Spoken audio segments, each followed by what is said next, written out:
Express is an incredibly popular Node.js backend framework. What we're going to build today is going to be an API. Our API is going to reach out to another API and grab jokes from it. We're going to control how many jokes it grabs from this other API and how it displays them. We're also going to set our API up so it can do some basic math. This way we can see how we interact with a third-party API and how we create our very own API from scratch. Let's go ahead and get started. The first thing that we're going to do is create a GitHub repo. On GitHub, you're going to click on New. We'll give our repository a name. I'm going to call this Express API. Sample API for jokes and math. We'll leave this public. I'm not going to add a README or a get ignore right here. I'm actually going to create the repository, and we're going to see how this works in VS Code. Open up VS Code, but don't open it by clicking on it. What we're going to do is we're going to open it up by creating a folder. In the previous video, I showed you a folder structure for development and then breaking it up into lessons and projects. So you can put this folder wherever you'd like. I'm going to put this on the desktop just for easy access. It's going to be called Joke Math API. Let's jump into that. Now we have an empty folder here. We'll right click and do open with code. Now we have an empty folder that we're working with. So to get started here, let's go back to GitHub. And they help us out by giving us the code that we need to get our repository started. We can click this button right here, the clipboard, to copy it. We'll go back to VS Code. And we can do Shift Control V, or if you're on Mac, it would be Shift Command V to paste it in there. What it's doing is it's creating the repo locally on our computer. That password that it asks you for is the SSH password that we created when we set our development environment up. That's not your GitHub password. So now we have a local Git repository. You can't see it here, but if we go back to the folder, we see a folder inside of our Joke Math API folder called .git. That's where it keeps track of the history of the file. All we have in here right now is a README. If we take a look at what happened with that README, what we did here, or rather what GitHub did for us, was they echoed the pound symbol or the hash symbol and then Express.API, which is the name of our repository. So if we look at it, that's README, a .md markdown file. That's markdown for a heading. So let's take a look at that and see what it looks like. We can do open preview. That's because I have an extension for markdown previews. I'm not sure if you have that, but if you do, you can do the same. It's not necessary. I'm going to put this over on the right side here so we can see what this looks like if we put a second hash symbol in front of it. And it's a little bit smaller. We can do a third one, and it's a little bit smaller. So that's what they're doing. What they're doing is they're echoing this text right here, and then they're putting it into a file called readme.md, and that's initializing your Git repo. They need a file in here in order to push it up to the repo. So now if we refresh this, you'll see that README file there. Again, it doesn't show the edits, it just shows exactly how they pushed it with that first bit of code that we used, the stuff that we copied and pasted. Now that we have that, I'm gonna go ahead and delete that extra stuff I put in there. We're going to do npm init, And this is how you're going to start any Node.js project. It's always going to start the same way, npm init. It's going to ask you for a name, and it's going to choose the name of the folder by default. That's fine, I'll leave it how it is. In fact, we'll do default settings for all of this, because none of this has to stay the default none of this is stuck on default settings. So we can always go into the package.json file and update this. For example, the main folder or main file, it says index.js. I want it to say server.js. And then the scripts right here, we don't have any tests. So what we're going to do is we'll make this say start. And then we'll change this to node server.js. So why did we do that? This is how it works. Down in the command line here, and if yours isn't going to say WSL, this is the Windows subsystem for Linux, but if you want yours to look like mine, git bash will work just fine. You can do select default shell, and then you can select git bash, which we installed in the previous video, and then you can click the trash can to close it, and then again control or command if you're on Mac with the backtick button, it'll open your terminal. Now it should be updated to git bash. So what we're going to do here, we're going to type touch. Touch is going to create a file. So we're going to do touch server.js. Now it created server.js. Let's type in console log.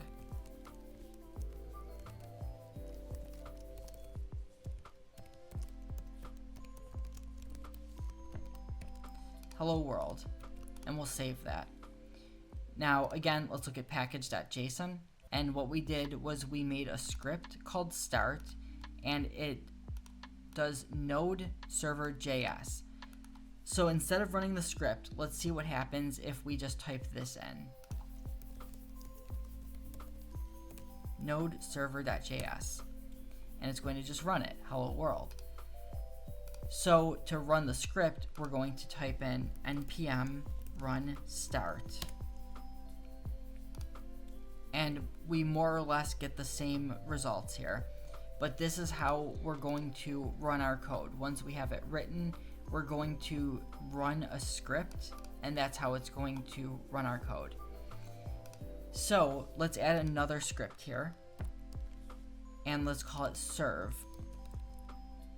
Let's put a comma after the first one, and we'll leave it as is for just a moment. We'll edit this in just a second. What we need to do now is we have to install Express. Express is the framework that we're going to be using. We do npm install Express. And then we also need to install something called Axios. Axios is an API client. You can use Fetch. Fetch is built right into Node.js. It's also built into the browser. I personally like Axios. A lot of people prefer Axios. It has much less verbose syntax.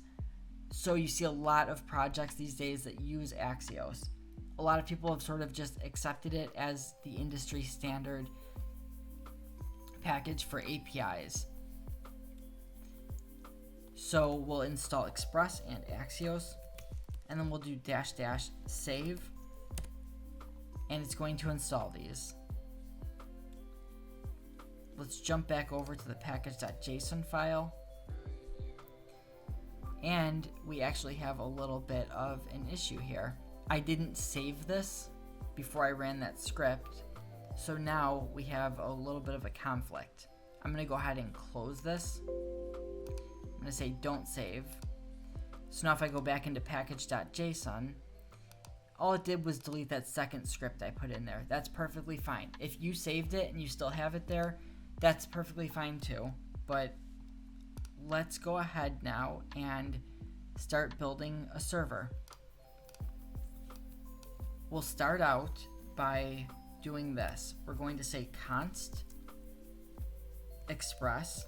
So we're creating a variable named express, and it's equal to require express.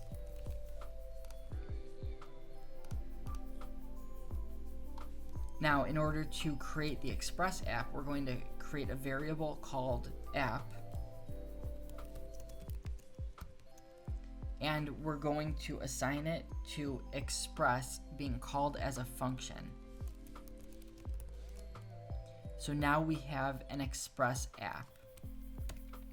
That doesn't do us much good because we need for our app to listen on a certain port so that we can actually interact with it.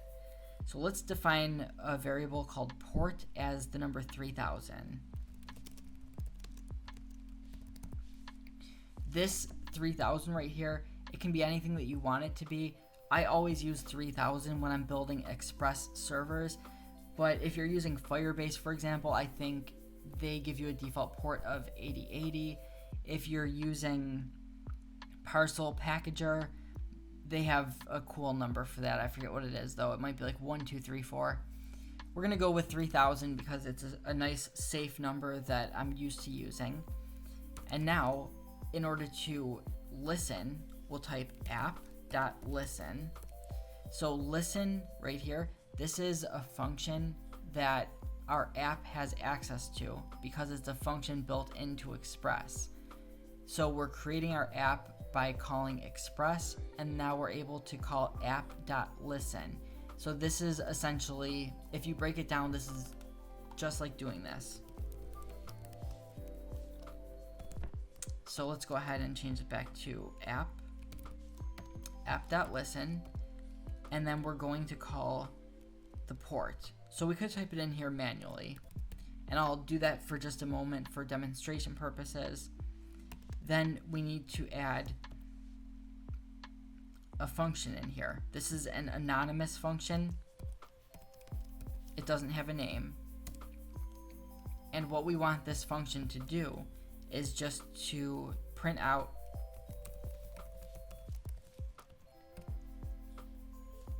we're actually going to use backticks so that we can use string interpolation here. We will say listening at HTTP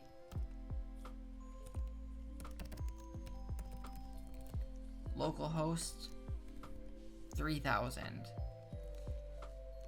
But we're going to get rid of this and we'll type in port.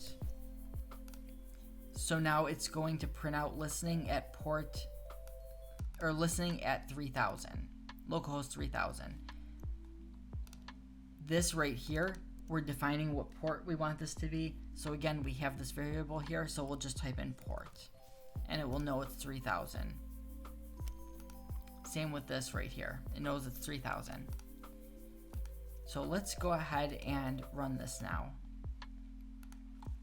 Let's do npm run start.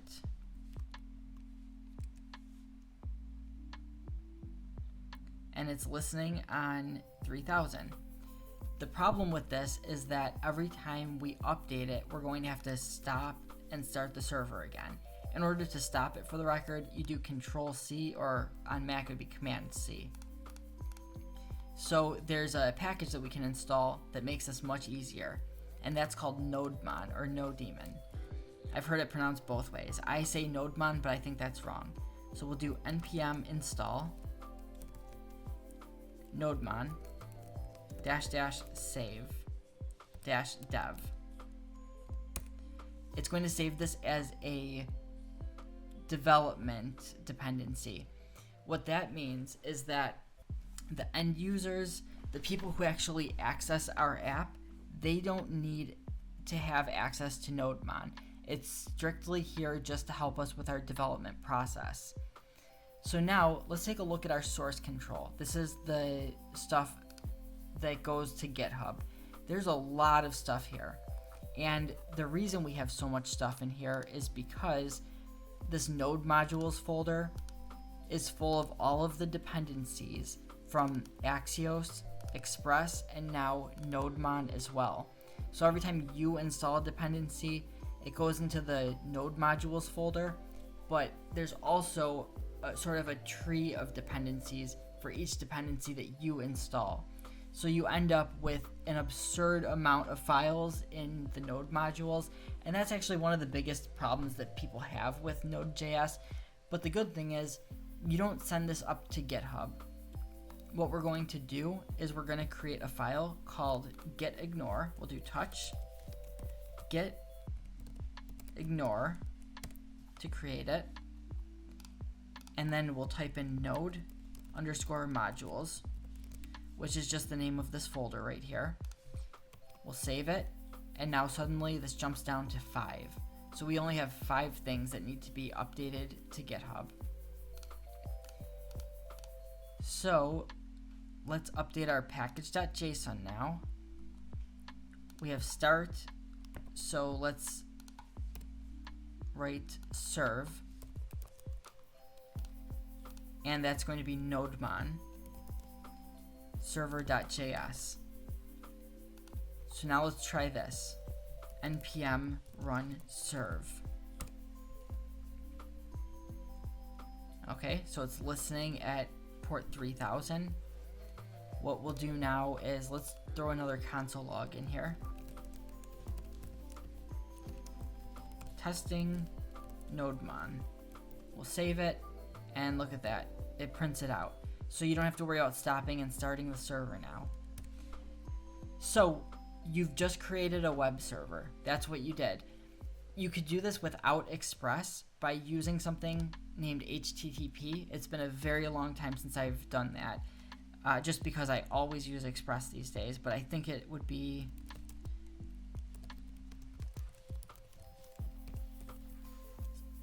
that if I'm not mistaken, and then maybe... yeah, http.create server 3000.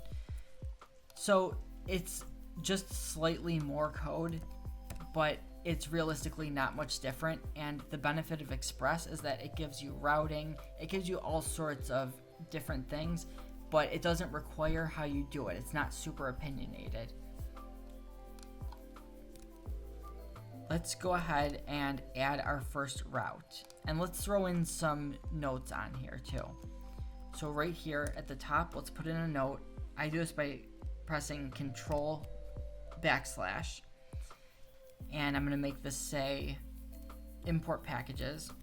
The next package that I'm going to import here is going to be Axios. Although we're not going to use it for a few minutes, let's bring it in here.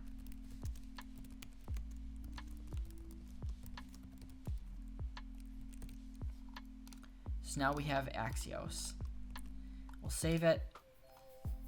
In order to see that something is actually happening, let's create our first route. In order to do that, we're going to type app.get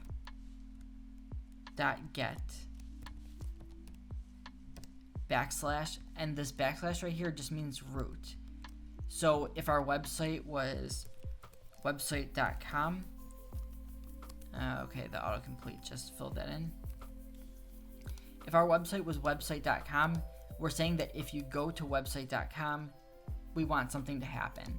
Whereas if this was app.get test, it would be like going to website.com/test. So let's leave that at the root. Next, we're going to pass in request response. You can spell them out completely, or you can have the short version like this. These are callback functions. Don't worry about what that means. It's something that you actually do have to understand, but for now, you don't have to understand it. You just need to know what it looks like, and then we can get into what callback functions actually are as we move forward.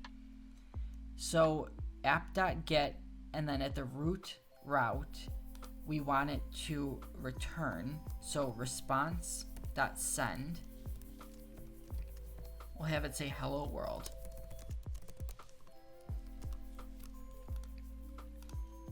So let's go ahead and click on this right here. I'm going to do control click to open it up.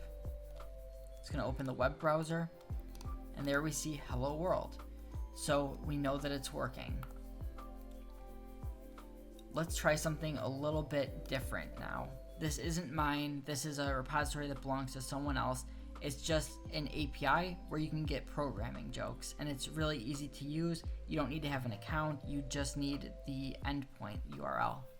So we're going to look at the documentation here, and all we have to do is go to this URL to grab a random joke.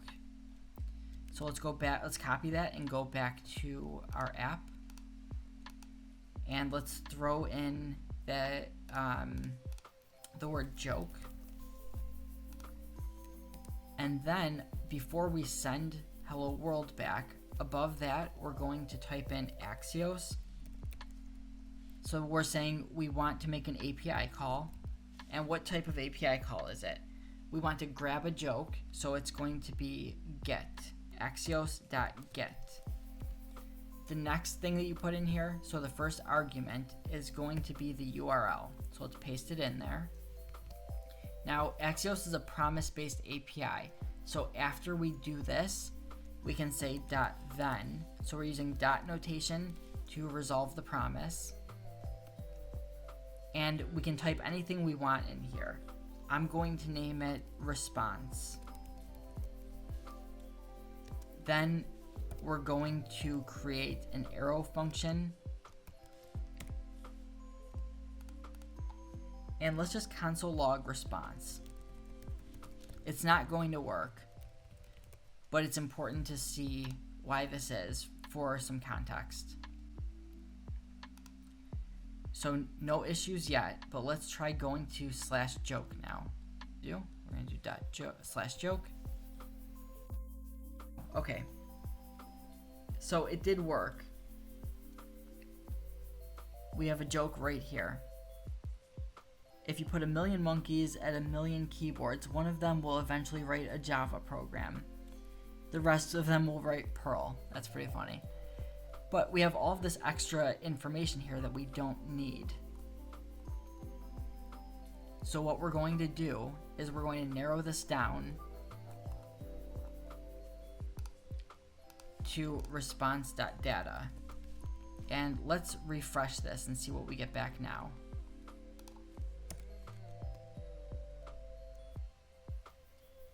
Okay, we just got the joke this time. A termite walks into a bar and says, that's a general joke. The programming jokes, so it's jokes programming random. Let's paste that in. And let's go back here and refresh it. I was going to tell you a joke about UDP, but you might not get it. And I don't know what UDP is, so I actually don't get that. So joke's on me, I guess. That's like a lot of puns or something. All right, so let's make that actually print out onto the page. What we're going to do is change this from hello world to response.data. And let's see what happens now. Let's refresh this. And now it's not working. Let's take a look and see if we have an error. And we do have an error. It's saying response is not defined. That's because we need to actually move this up here. That was my mistake. Let's try that again. Okay. The punchline often arrives before the setup. Do you know the problem with UDP jokes? Okay, so I don't know what UDP is. It's not anything I've ever dealt with before, but I think that joke's pretty self-explanatory. But now we at least have the results popping up here. There is sort of a problem, not necessarily a problem, but I'm surprised that we're not running into an issue. Normally, we would need something called body parser to make sure that we get the results back correctly. It could be the API that we're using isn't giving us any trouble, but I think for good measure, we should throw body parser in there regardless. So let's make a comment here. We're going to say middleware. And up here where we're importing packages, we'll say const body parser equals require body dash parser. Let's actually take a look at npm, and we're going to search for body parser. So it shows us some examples here of how to use it. So this is what we're doing. We're calling it like this. So the name is body parser, body dash parser, but we're assigning it to a variable called body parser with camel case because we can't use a dash in a variable. So let's now install body parser. We can split this by clicking that right there. And we're going to type in npm install body dash parser dash dash save. We already imported it up here, so now we just have to call it. I believe it's going to be app.use body parser, and there's more to it. That's not everything. So let's reference this again. Yeah, body parser.json. There we go. Again, I'm not sure why we're not having an issue with this. I would imagine that it was going to throw some errors, but we might just be dealing with a very friendly API at the moment. Okay, so let's test it again, make sure we didn't break anything. Let's refresh. A programmer puts 2 glasses on his bedside table before going to sleep. A full one in case he gets thirsty, an empty one in case he doesn't. Cool. We're still in good shape here. So what's the next thing that we're going to do? First, we're going to clean this up. So let's say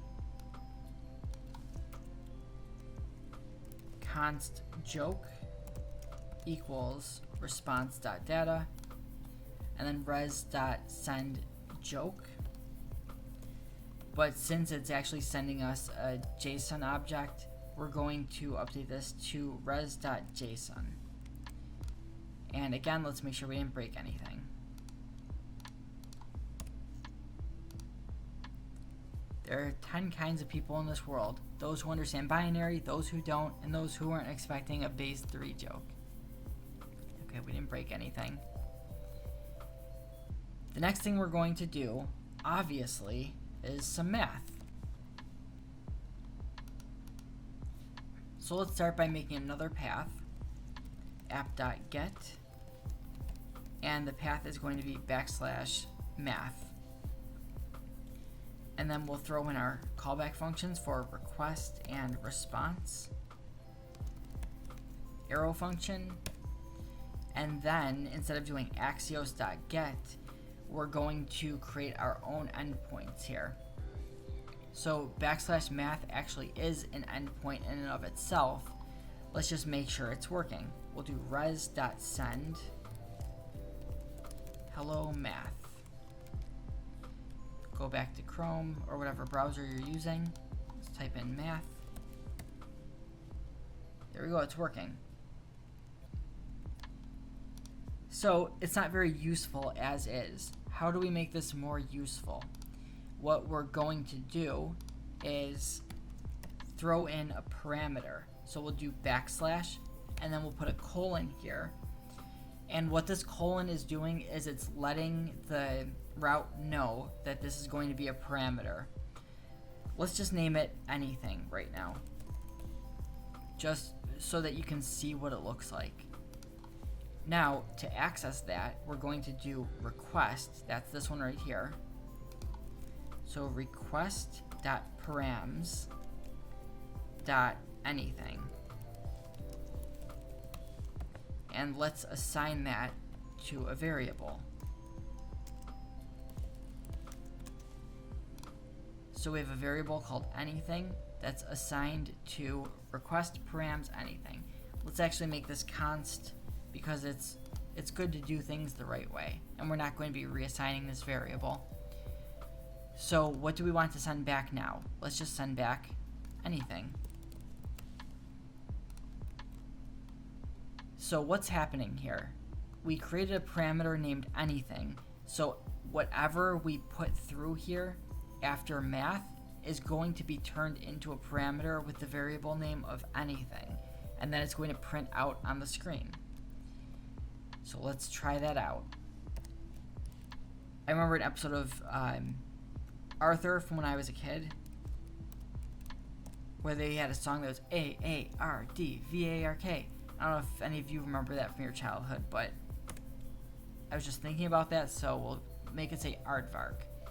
We can actually, if I'm not mistaken, we can even put spaces in here.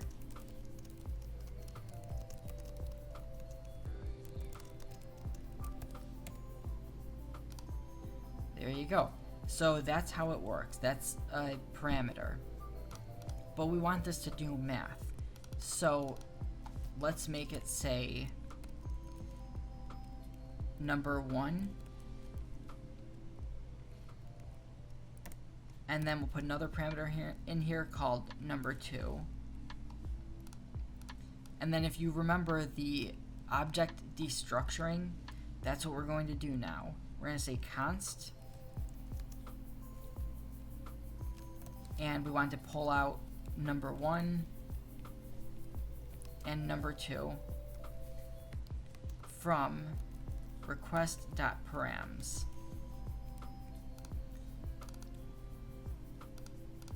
Then we're going to add them together.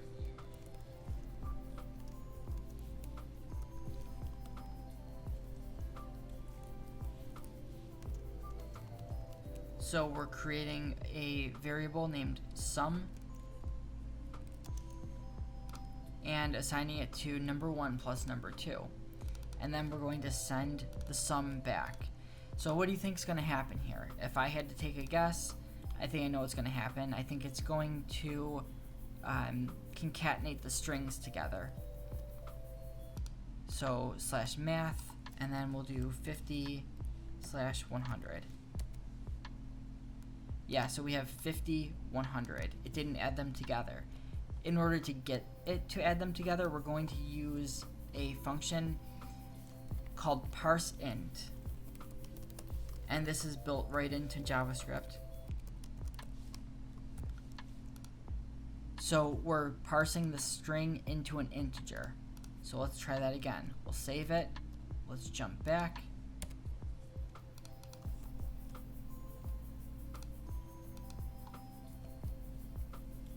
Okay, it's still doing the same thing. And the reason for that is it thinks that we're sending a status back. So there's a few different statuses. For example, there's 200. 200 is for if it's good, if it went through successfully. 404 is another one you might recognize for if it can't find what you're looking for. So it's getting the number that we're sending in, and it thinks that we're trying to send over a we're trying to use the old syntax to send a status. So how do we fix that? We fix that, there's a few ways, but we can do this. We can make this a string that says the sum is, and I believe that will work. Let's try it out.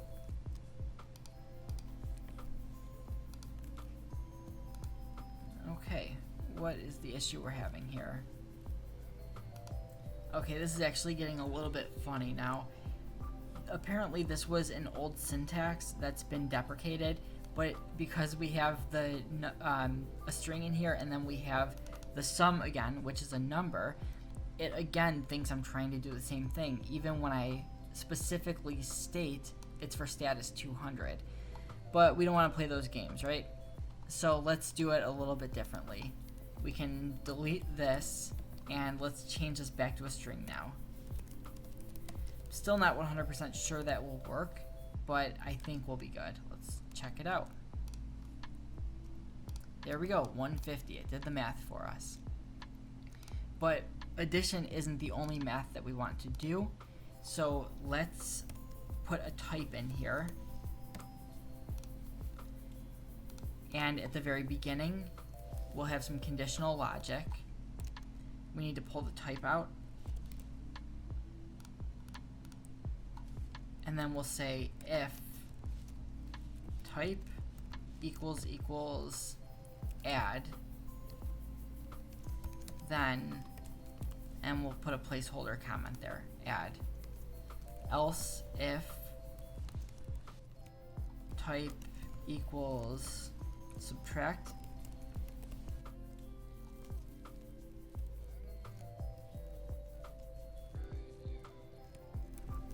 and then just for some error handling, anything else, we will say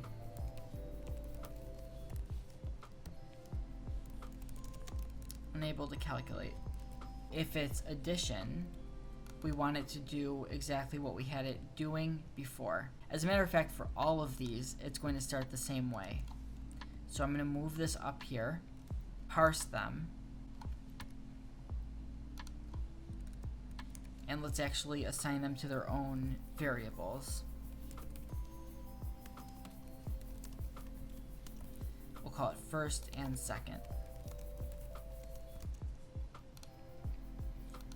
So now if it says add, then we're going to add them together. We're going to say sum equals first plus second. And let's finish the rest of these while we're at it.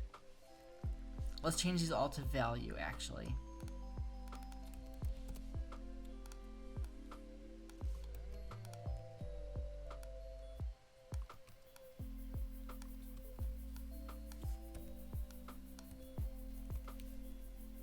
And instead of doing res.send, let's do res.json. And we'll have it say value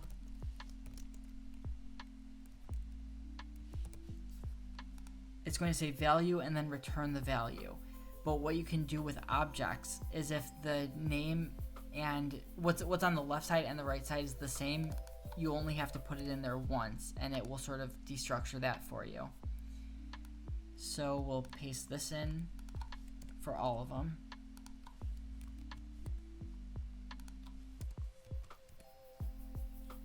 And let's make this JSON as well. Turn this into an object and we'll call it error. Okay, so we need to change the operators here. So that's add, this is subtract, this is multiply, and this is divide.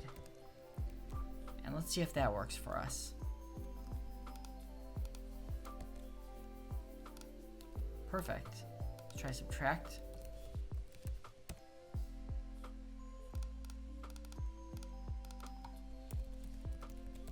Multiply.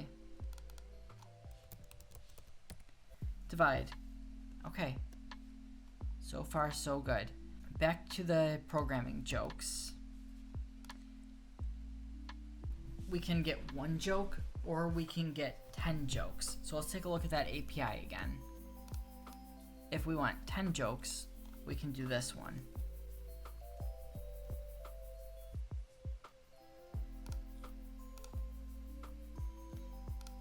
So let's change this a little bit.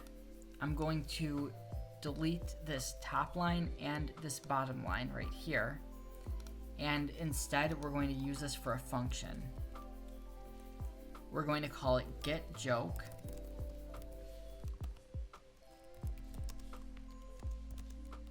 So it's going to be an ES6 arrow function.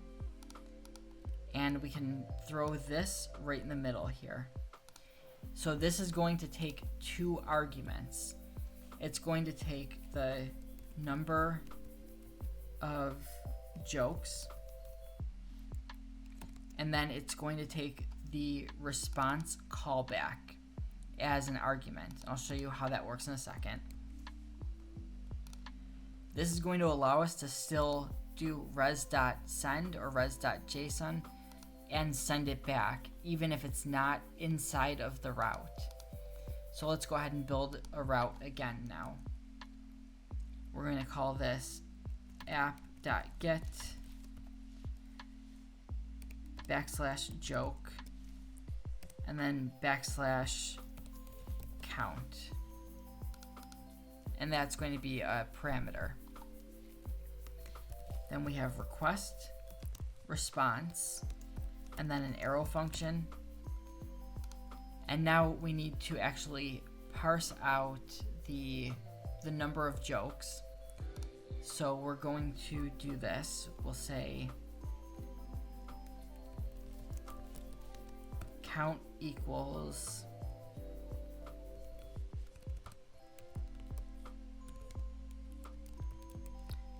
response params dot count.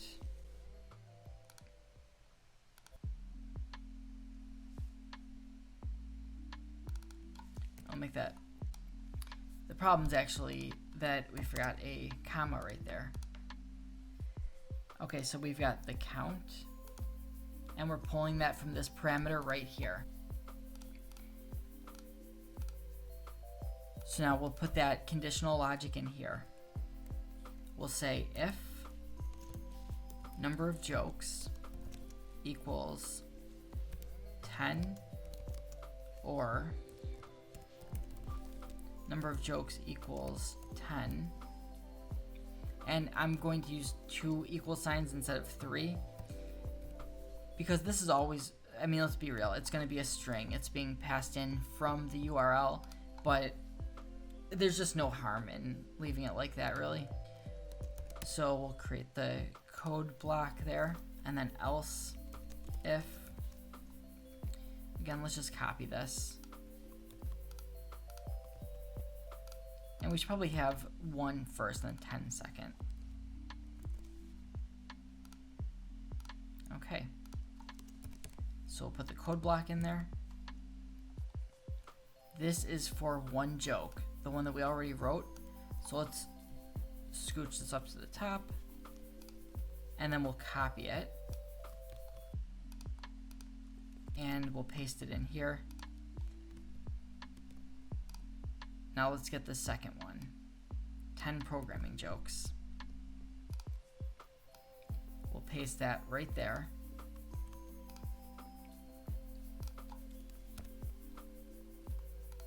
Okay, it looks good. We'll save it. We could just copy this and basically paste it in here in place of this. But this is perfectly fine. I actually do see a bug though. This needs to be request, not response. Okay, so let's see if it works. Let's try 10 jokes.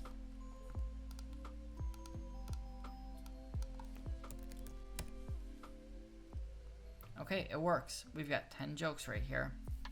A SQL query walks into a bar, walks up to 2 tables, and asks, "Can I join you?" Now that's funny, but I love SQL. So we'll actually get into SQL at some point because it's awesome. Pretty cool if that worked first try. Let's actually try it with 1 joke. Perfect. 1 joke. Let's try to spell it out. We've got it, and let's spell out 10. Beautiful. So you remember in that first lesson, we did arrays of objects, and this is why. You see this type of thing all the time. Let's just organize this now. So we have the routes, and this is actually a route, this math endpoint. So let's cut that and paste it here. Say jokes and math. Now, if you have better comments installed, and I believe I showed it to you on the previous video, so you could actually do something like this. We can turn this green by putting an asterisk after it. And then we can put a question mark in there to make it blue. We can do an exclamation point to make it red. But I actually am going to, I'm just going to make the jokes green and then the math green, because these are both routes in our endpoint. And these are functions, so let's just notate this as functions. And I think I want to put these functions above the route, even though it doesn't matter because of something called hoisting. If we were using the old style functions, the one that looks like this, then it would be an issue, I believe. So we might as well just stay consistent, use best practices and actually put it above the routes. So now we have an API that does two different things. It does math or it does jokes. The jokes come from someone else's API, and the math is our own custom API that we built. So let's open up Insomnia. So I already spelled some of these out, but I'm going to walk you through this just so that you can set this up on your end. Over on the left side here, you can right click and do new folder. We'll call this joke. No, let's just call this my API. And then in my API, we can make another folder actually. We'll call this jokes. And then we'll make another folder and we'll call this math. So let's add a math endpoint, and it's a get endpoint. We'll call it add. The URL for it is going to be http:// localhost :3000/math/add/ and then whatever numbers you want it to be. We'll do 2367 and see if that works. Cool, it worked. Let's duplicate this. Call it subtract.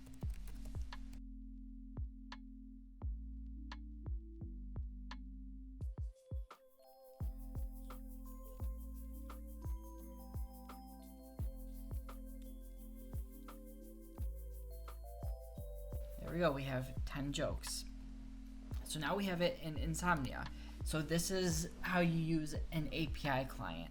So this is pretty cool because the jokes we're calling our API, which is calling someone else's API. But with this one, we built this API all on our own. There's a lot more that you can do with Express. We barely scratched the surface here. But what I would normally do, if it wasn't in this case a waste of time, is I would actually document the endpoints here, but I'm not going to do that right now. What I am going to do is I'm going to push this to GitHub. So we have it saved. I'm going to do git add period for add everything, git commit -m for message, and we'll say finished API git push. And then the password, that's the SSH password. And if we go back to GitHub now, we'll refresh this, and here is our code. There's obviously a lot more to GitHub than that also, but this again is just a jumping off point for us. As long as we're here, let's do one more thing for an example. Let's do an endpoint called Wikipedia.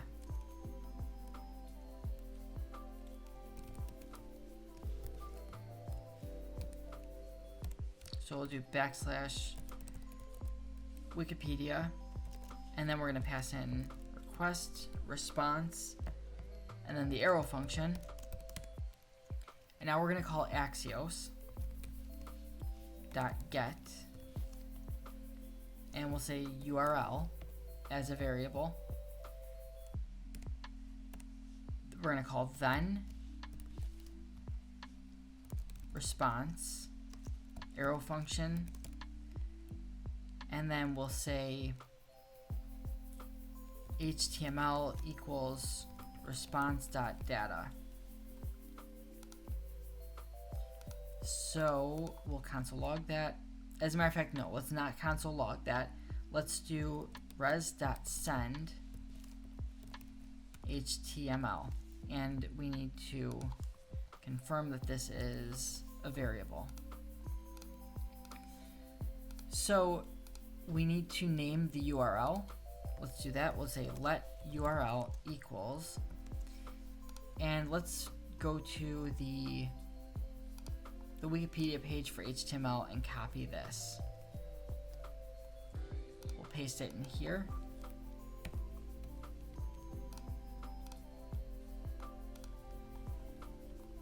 One more thing I don't remember if I did is with Axios, even though this is working, we should have a catch block after it.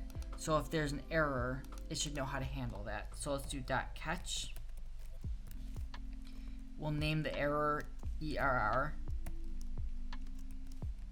and then we'll do console.error err. So we're saying that if there's a problem with that Axios call, we want it to log the error out in our console. So we'll do that for this one as well. And then we need to do it right here as well. It's looking good. Let's try that out. Wikipedia. And look at that. We just took Wikipedia's HTML and we are displaying it on our own web page now. I don't know what that means. You know, I mean, it doesn't mean anything, but it's sort of just like a cool, fun thing to do. Let's try to make this a little bit more interesting. Let's change every instance of HTML into HTML's hypertext markup language. So let's change it by splitting it every time it says HTML and then joining it together with the word dolphin markup. That's it, just dolphin markup. And let's see if that works. Let's refresh this. I have to say I'm a little bit disappointed that that didn't work. And I'm going to pause the video and see if I can make that work. Okay, this is blatantly obvious why it didn't work. I forgot to reassign HTML. Not let, we're just gonna say HTML equals HTML.split. And now let's try that again. Awesome. So we've created dolphin markup, and it's just like HTML, but maybe a little bit better, right? So we don't have any CSS on this page, and we're not going to bother with CSS either, not on this page at least. But we've actually done quite a bit today. Let's do one last thing now that we know that it can process HTML. Let's do app.get. And we're gonna make this like a catch-all.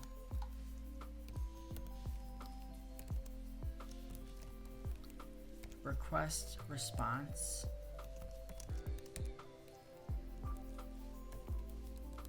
And then response.send. And we're gonna use backticks here so that we don't have to worry about the formatting with extra lines. And let's throw some HTML in here. Let's actually, to make this easier, we'll do new file and we'll call this deleteme.html. If you do exclamation point, you can actually generate an HTML document. I'm gonna get rid of this doc type at the top. I'm going to get rid of the language English part here. We want this to be sort of as bare bones as possible. We don't need the meta information. And we'll call this not found. The only reason I created a new document for this, you actually could import this document and render it on your server here. However, I'm doing this just for the sake of formatting. So let's do H1 for heading. another H1. There's nothing here. And then we'll do an emoji crying. Just one teardrop. There's nothing here. And we'll do an H3, which is going to be smaller. Please leave us alone. I think that's nice, right? We'll copy this and we'll paste it into here. So I'm not positive, but I think that that will work as like a 404 type of catch-all. So let's try something that doesn't exist. Beautiful, exactly what we wanted. So that is everything that you need to know to essentially just get started. When you think about it, an API call is super powerful. It's such a huge part of making web apps in general. So we're going to do much cooler stuff. One other thing that we have to do is instead of doing get, we need to do some posts. So we'll save that for a future video, but this should be a good jumping off point. Maybe save this for your records so that you can look back at it, play with it, edit it, get familiar with it, and if you want, you can actually pull it right from my GitHub because I'm going to push it right now. As a matter of fact, I'm going to delete this because it's named delete me. All right, let's do it again. We'll add it. If yours worked out and you have the same result as me, that's beautiful. We're gonna build off of this in a future video. If yours didn't work out, I'm gonna show you what you can do. So I'm gonna do Control-C, and that's going to stop the server. I'm going to close VS Code here. We'll close that. And we'll go to GitHub. So right here, this is the API. Anyone can do this. It's a public it's a public repository. So you can go here, github.com/716green/express-API code, copy this clipboard right here, and you have SSH set up, so you'll be able to do this. We'll make a new folder here, and we'll call it gh-clone. We'll open that up. And let's open git bash. So we're in this folder, this git clone folder. And we can do git clone and then shift control V to paste. Okay, I don't have that set up apparently. I'm gonna right click and paste. That will work for me, but I have to use Windows Subsystem for Linux because I don't have a key saved with git bash.